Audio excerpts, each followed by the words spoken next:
Hi friends, అందరికీ నమస్కారం. Welcome to our channel. ఏపీలో పెన్షన్దారులకు ఎన్డీఏ ప్రభుత్వం ఒక గుడ్ న్యూస్ చెప్పింది. సో అదేంటి అని అంటే పెన్షన్స్ ఎవరైతే పెన్షన్స్ తీసుకుంటూ ఉన్నారో వాళ్ళు వేరు కారణాల వల్ల వేరు గ్రామాల్లో నివసిస్తూ ఉన్నారు. సో అటువంటి వారు ఇక నుంచి పెన్షన్ సొంత ఊర్లోనే తీసుకునేటటువంటి అవసరం లేకుండా వారు ఎక్కడైతే నివసిస్తున్నారో అక్కడికి ట్రాన్స్ఫర్ చేసుకునేటటువంటి అవకాశం ఇచ్చారు.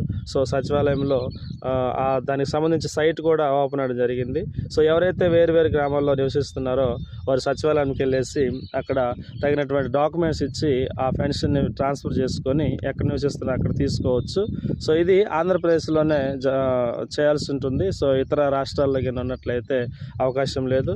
కాబట్టి ఎవరైతే వేరు ప్రాంతాల్లో నివసిస్తున్నారో వారు సచివాలయానికి వచ్చి ఒకసారి పెన్షన్ ట్రాన్స్ఫర్ చేసుకోవాలి.